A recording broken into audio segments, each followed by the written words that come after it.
Hello everyone. Recently I made and released a video discussing the literacy of each class in Team Fortress 2, based on a single line from the comics. This video surprisingly blew up and got a hefty amount of notoriety faster than I would have expected. The reason I'm making this video is because of the comments on that one. Most people really enjoyed it, but just as many people made sure to take note of facts that I left out or got wrong. So this video is meant to be an update to that, fixing my prior information that, for the most part, is still correct, but adding on to what I forgot and fixing what I either misinterpreted or failed to acknowledge. One thing that people brought up to me that I didn't even think to check was the updates history page of the website. The updates page shows the announcements for all the big or major updates in TF2's history, and some of these show writing from specific characters. I appreciate every comment I get, so if this video again fails to point out as much as I possibly can, then I'll post an update as a pinned comment. I don't want to milk this subject, so this is probably going to be the last video on this, so I might forget something, but hopefully not too much. So everyone, I hope you enjoy this much shorter, but still as interesting update. Like last time, I'll be going in class order, but at the end, before doing a summary, I'll be doing overall references. By that I mean pieces of evidence that I've gained that imply something about all the mercs rather than just one. Starting off with Scout again, there isn't too much I missed, but there are a couple of examples that I did, primarily with one scene from the comics that a lot of people brought up. In The Naked and the Dead, Saxon, Hale, and Maggie drop a bunch of crates below to help the mercs out. One of these is a crate of submachine guns, that Scout mispronounces as submachine. Also, to reaffirm a separate point because I saw a comment discuss this, yes, Sex Bomb is misspelled. The original song had a B in the end, and it was released in 1999, so it's strange that Scout would even know it existed. In Expiration Date, when Jerma talks to the spy after the bucket scene, Scout casually mentions that the girls that he knows can't read. You know, classy ones, the kind that smell good and can read and always have their glasses on. And the same short, a door that he leads Miss Pauling to, the one where the giant bread beast is behind, there's a manually written note saying dining area. An arguable example I found was on the Scout's update page, where a majority of it, particularly the section about the Bonk energy drink, sound heavily like they're from Scout's perspective, or Scout describing it himself. That's likely not the case, but it's still worth a mention. It seems that with these new pieces of evidence, Scout's reading level is exactly where I thought it would be, just reaffirmed this time. In Meet the Soldier, Soldier acknowledges two books, The Art of War, written by Sun Tzu being a prime example. Is sure to result in victory, then you must fight. Sun Tzu said that, and I'd say he knows a little more about fighting than you do, pal, because he invented it. And then he perfected it so that no living man could best him in the Ring of Honor. With the game taking place in the 1960s, there obviously no way that Soldier would have, say, had an internet source to get his quotes from, implying that he's read, or at least partially read, The Art of War. The other book mentioned, more as a joke, is the Bible. Soldier mentions the story of Noah's Ark attributing to Sun Tzu.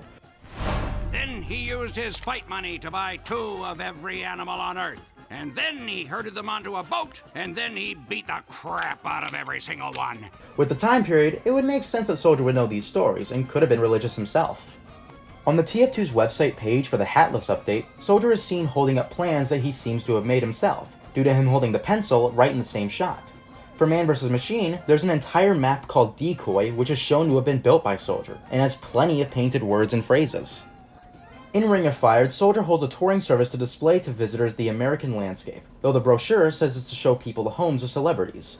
I'm not sure whether Soldier wrote the brochure himself, but it seems that he's a one-man operation, so I'd be willing to assume so. In the same comic, Soldier acknowledges many celebrities, such as Dick Van Dyke and the Beatles, implying that Soldier likely watches TV, such as The Ed Sullivan Show, or reads newspapers. In Meet the Spy, Soldier understands the numerical system, typing on the keyboard. He as well runs directly to the briefcase room, which has the words written on the door. However, it's more likely just implying that he knows the layout of the area. Pyro has a few things that I didn't know or just didn't pay attention to. In the game, there's an all-class item called the Fireproof Secret Diary, implying that Pyro writes in it. We have no idea what's in it because it's obviously unopenable, but it's either words, drawings, or scribbles.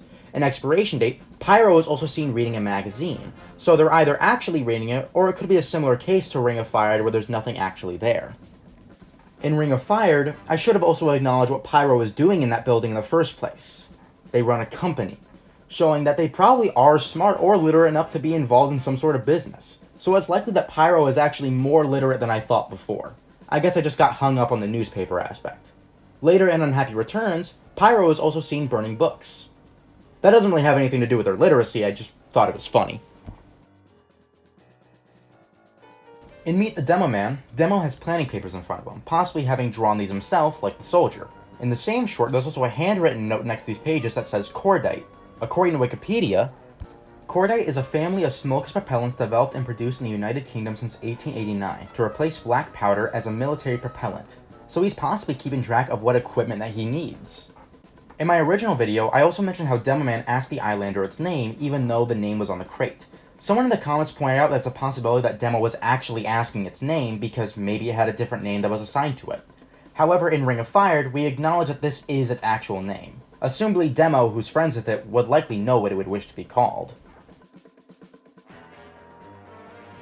Regarding Heavy's PhD, according to a comment in my prior video, the road to a PhD like this in Russia would take about 12 years. From what I found, it seems though that we'd be less, ranging from 3 to 5 years for a standard PhD, but for a PhD in Russian, which acknowledges Russian literature, according to bristol.ac.uk, it could take about 4 years full-time and 8 years part-time. With Heavy being a very determined character, I would assume he focused on full-time. In-game, the payloads have small phrases written on them, this phrase being one of Heavy's catchphrases, "Cry some more." Cry some more! This implies that this could have been written by him onto the payload. In Meet the Heavy, Heavy is also seen with a large cardboard box with the logo of a bullet. I'm not sure if this is meant to be the box where one of his guns came from though, or if this is just meant to be a box of ammo. Possibly due to how many boxes and crates come through, however, Heavy possibly had to read the labels of this to know what he was actually getting. In the Engineer update on the TF2 website, there are multiple plans of Engineer's work, more than likely being written by him. In Meet the Engineer, he also uses his machines to keep a visual track of his kills, and also writes down the numbers of his machinery on their toolboxes. In Expiration Date, Medic has a chalkboard full of information. I'm not sure if this is specifically written by him or Engineer, seeing as they both are in the same scene, but it was likely a collaborative effort. A little over a minute later, Medic is also seen holding a loaf of bread in a jar filled with a liquid. The jar has printed lettering on it saying Specimen 384. On the website for the Sniper and Spy update, on page 2, there's a letter written by Sniper to his parents, telling them how he's currently doing and how his job has been going. In this, we also see he keeps track of his finances, seeing as he tells his mom to tell his dad that he makes more than a doctor, which he likely does.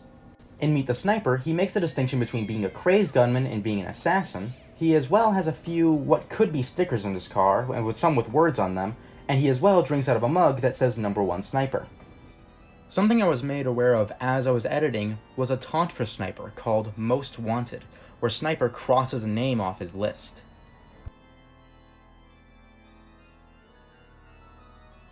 Spy as well was another one who my original video I did dirty by not giving as much credit as he deserved. Spy canonically knows 4 languages, at least. The main ones of note are of course French and English, but he has been seen speaking Italian, Prego. and Spanish. My appreciation, amigo.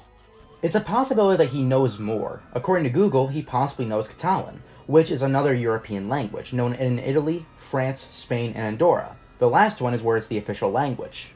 In Meet the Spy, he holds up a manila envelope with a few words written on it like classified, and in the Sniper vs. Spy update on the website, we see a long page of newspaper or magazine ads for objects that Spy could use to his advantage. On this paper, we see multiple red marks from a pen or marker, showing Spy deciding what he wishes to buy, or what he thinks are completely ridiculous.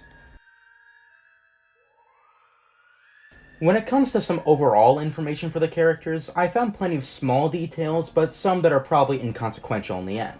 In Expiration Date, the Death Watches have the phrase Death Clock written on them. In Expiration Date, the Surveillance Room has its name written on the door. But again, like the Briefcase Room, this could just be people knowing the layout and not necessarily the words. And just afterwards, we see a red payload with the phrase Danger Bomb written on it. I'm not sure who wrote it per se, seeing as in-game that payloads have Heavy's phrase written on it, so this could go to anyone. When it came to the other animations, though I really love End of the Line, it was a fan project just endorsed by Valve, so I didn't include it in my research. For the same reason, I didn't include the Invasion update in my research. However, if you're curious what they were, Invasion just had a chalkboard like Expiration Date, and I can't really see who wrote it, though it was likely the engineer. Finally, in Jungle Inferno, there wasn't really anything of note, so no major animation apart from Expiration Date and the Meet the series really had anything importance to my research. My conclusion from the original video still mostly stands, but there are a few things that I definitely have changed. Pyro is definitely more literate than I would have expected, and I forgot to give proper information last time regarding the company that Pyro runs. If I were to redo the list on who is the least literate to most literate, the list would go as follows. Demoman, Soldier, Scout, Sniper, Pyro, Medic, Heavy, Spy, and Engineer. The only ones really switching spots being Pyro and Spy. Pyro being put in the top half instead of the lower half, purely due to the fact that they're involved in a large-scale business venture, and would have had to have the smarts enough to run such a successful company. And Spy got a boost ahead purely due to him knowing twice as many languages as Heavy, so Demoman, Soldier, Scout, and by proxy Sniper are included in the lower half. I hope you all enjoyed this video. This video is much shorter than the other one because this is just a simple update.